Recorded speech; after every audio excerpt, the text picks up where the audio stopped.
Hello everybody, Gisele Grenier here. So when I was doing another video, the one we're working with the orange mixtures, and I'm looking at the chart and I'm thinking, I think there's something missing. And that came to mind because of the actual challenge project, the two challenge projects that I have coming up where we actually do a painting. I didn't even cover how we're going to do those. So I have this video to do, then I have another one to do, which is actually part of the challenge. So again, we're going to be making some orange mixtures, and I'm really focusing on orange only because it's the first secondary color that we're working on, because you can use all those same concepts and you can use them on the other videos. So by now you have an idea that you get your orange mixtures depending on the reds and depending on the yellows that you use. For this particular lesson, I'm going to be working with, of course, the Decor Art Traditions, Permanent Alizarin Crimson, Naphtha Red Light, Naphtha Hue, Hanty Yellow Medium, Hanty Yellow Light, and I'm pulling out a new one, Yellow Oxide. Now, Yellow Oxide is the synthetic version. If you have Yellow Ochre, that's the organic version. Totally fine. Either one is fine. Now, another thing, I got an email from somebody asking about cadmium colors. If you have, let's say with the yellows, if you have, let's say, cadmium yellow medium, cadmium yellow dark, those are fine. Cadmium yellow dark is more of an orange. It looks more like, it looks a little bit like that, the cad yellow dark. But cad yellow medium, cadmium yellow, or cadmium yellow light, they're fine. As for the reds, you may have cadmium red light, you may have cadmium red, you may have cadmium red medium. Those are fine.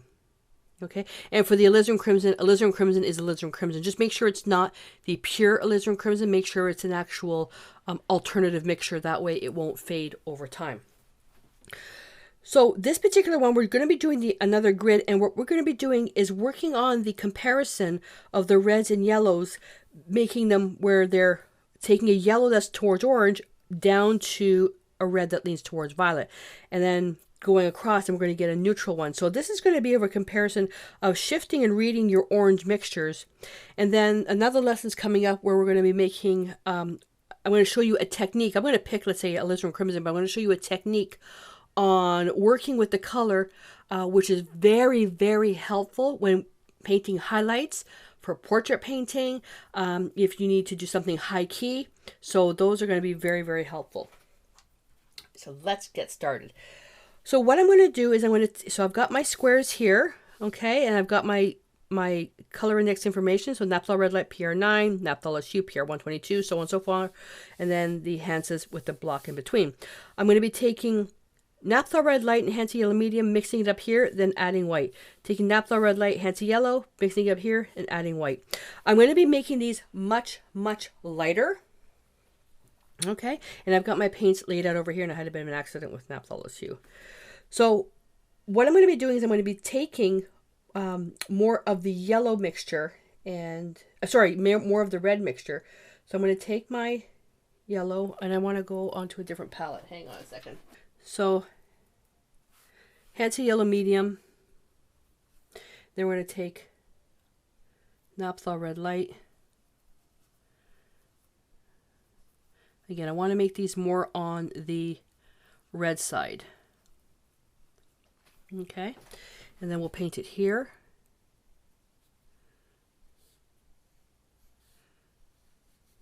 Okay, and then I'm just going to blot my brush on a paper towel. You probably can't see that. Just blotting my brush, removing the excess, and then picking up white, and then we're going over here. And then we're going to put that here. So very similar to the other exercise, except these ones here, we're comparing more of the, majority is covering the cool side of the color wheel, but it's the comparison when we get to the yellow oxide. All right, and then rinse the brush. Okay, then we're going to take, then we're taking Hanty Yellow. Then we're picking up some Naphtha Red Light on the side, Mix it in. We can go a little bit more red on that. There we go. And then we're going to put it here.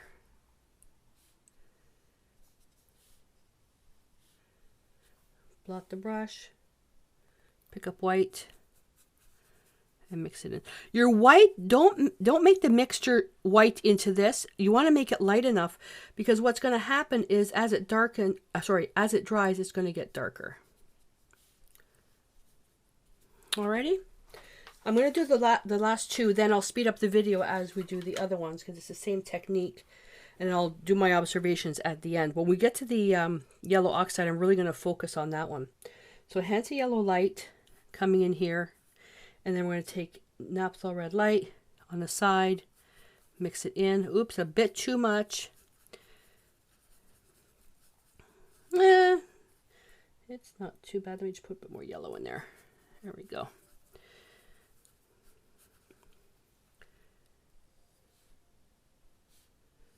Now this one is a little duller. So pop quiz number 1. Why is the mixture of Naphtha Red Light and Hansa Yellow Light a bit duller? Whoa, almost dropped my brush. Blot the brush, pick up white, go right here. Should pick up a little bit more. There we go. And we'll put it there. And I had the accident over here, got all over here, so I put some gesso down to try to cover it. Hopefully it won't interfere.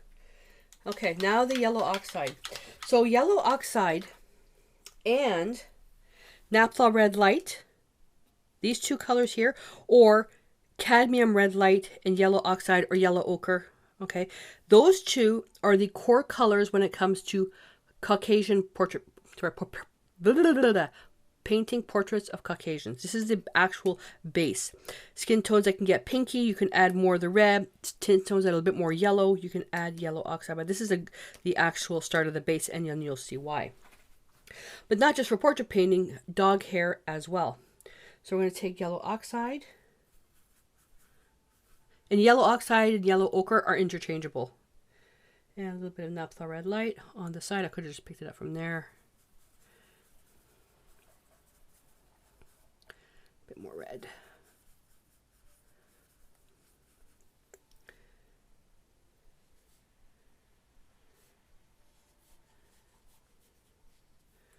Okay, blot the brush, pick up white. And when you do the portrait painting or even the highlighting fernat, you do use a lot of white, which I'm going to do in the next one. Can you see how this is a nice peach skin tone? I'm going to blot the brush, pick up white, go right over here. I'm just doing the extra one on this. I absolutely love this mixture. It's a beautiful creamy, and you can shift it so well. This also looks like terracotta as is, and you can see this can be used for reddish skin tones, and this can be used for skin tones that are a bit more on the pink side. And then you've got some highlights here, so you can see how versatile these these colors are. So now I'm going to repeat the exercise using Naphtha Shoe with the Hansa Yellow Medium. I'm going to go across, do this, and then when it comes down to permanent alizarin crimson, I'm going to slow down the video into real time and do this one a bit slower.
All right, so you can see that the chart's finished. Now, have you noticed that with some of these colors, they look very similar? But you can see it just what the underlying color is. You can see with when you take a red that leans towards orange and a yellow leans towards orange, you get the brightest mixture. But then when you go down to where it leans more towards green, it gets dull. And then as you start going more towards violet, it gets dull a little bit here, and then you can see where the shift of color is. But the ones that I really like, and you can see for portraits and even for some hair and fur, is with the yellow oxide. Now the one that's going to be very interesting is permanent alizarin crimson. And that one we haven't done. So what I'm going to do is I'm going to do the same thing as here, but I'm going to bring the white down a little bit further. Okay. So this is a really, really interesting one. You can get some really interesting colors with alizarin crimson. Now don't forget, alizarin crimson is a red that leans towards blue much more. And then as we start going with the yellows, you're going to start seeing some interesting shifts. So we're going to start with Hansa Yellow Medium. Now with the alizarin crimson, we only need a little bit. It's very, very strong. More than that, Gisele. There we go. A bit more paint.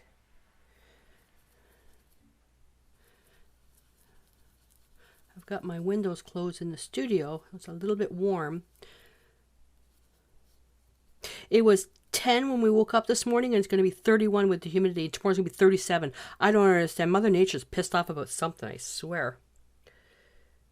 There we go. So there's an interesting orange there. Blot the brush. I'm going to need more white. But look how vibrant that is.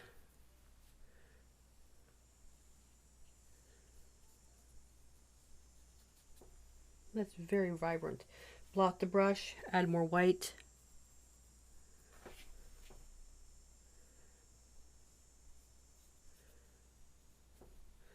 Blot the brush, add more white. Blot the brush very much there.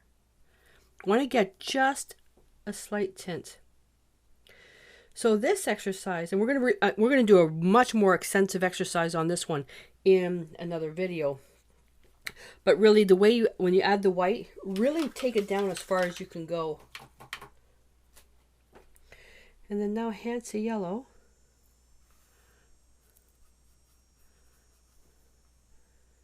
With the red. Where I think we're going to see the biggest shift is when it gets to Hansa Yellow Light, because it's much lighter. Oh, this one's not too bad.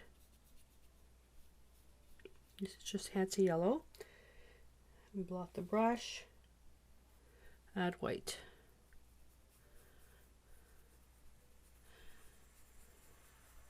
Now this one here doesn't seem to be as bright.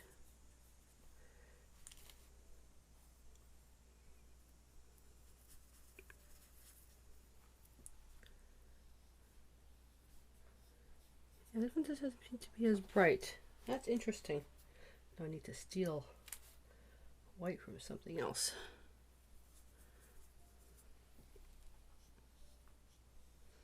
I like this value here. I like that one there. I need more white. So if you take, I want to bring up my color wheel for a second. Actually, no, let me finish the other ones and then I'll bring up my color wheel. So with these ones here, I'm going to speed up the video a little bit. And then I'll bring out the color wheel and then we can talk.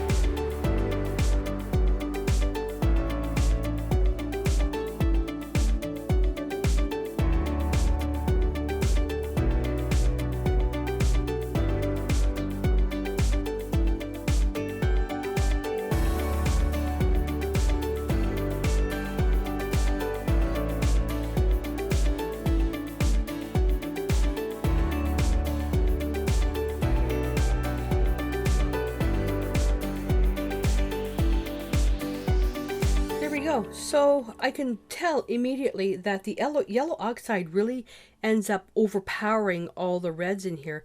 Now the permanent alizarin crimson, you can see that it's a ruddy orange, and because that's where it leads more towards the violet. I could have brought this down to the quinacridone violet, but if we get the other chart, quinacridone magenta, we already did that, where these ones lean more towards the violets. But so you can go down as far as you want with this, and that might be a good idea, just to maybe go down to a red violet or even a purple if you wanted to. I want to try to focus on the reds, but you can see that these are a lot ruddier. And if you look at what the whites, where the Hansa yellow medium is very strong, the Hansa yellow light did exactly what I thought it would. It was kind of weak and kind of thin, but when we get to yellow oxide, because yellow oxide is opaque, you can tell how nice and creamy that color is. Perfect for skin tones and hair and all that stuff. But you can tell you see the consistency. You see slight shifts, but you can see the consistency. Do you need all these reds? Well, I would myself. I don't use naphthol as hue, which is why it's all right out. I don't use naphthol as hue, and so I have naphthol red light, permanent alizarin crimson. And naphthol red, I need it. I have it where I really want to get something neutral. You can say, well, can't you just take naphthol red light and permanent alizarin crimson? Sort of yes, sort of no. Everybody makes their permanent alizarin crimson different. So, and naphthol red is not a super expensive pigment, so it might be something just to have as a bonus. All right. So you had a pop quiz question, and I'm going to ask you another pop quiz question. Why are the yellow oxide mixtures less red than the mixtures made with Hansa yellow medium, Hansa yellow, and Hansa yellow light? So that's your pop quiz number 2 for bonus points. And your homework assignment is to basically create a chart like this. So you're going to take your reds, a red that leans towards orange, a neutral red if you have it, a red that leans towards blue. Then take your yellows, one that leans towards orange, something neutral if you have it, something that leans towards green, and then take a yellow oxide. The majority of beginner paint kits out there all include yellow oxide or yellow ochre. And in a future video, we're going to learn how to make something very, very similar. Although it is a single pigment, you can't match it exact, but we can come up with something similar. So, and what you're going to do is you're going to take a picture of this, and along with your pop quiz answers, you're going to head on over to the community or the Facebook page / group, and the links are in the description below, and you're going to post your comments in there. If you're watching from YouTube, you can't post pictures, so just go on over to the community and do all your questions and comments and picture posting over there. Alrighty, so I hope you enjoyed this video, and until I see you in the next lesson, stay inspired.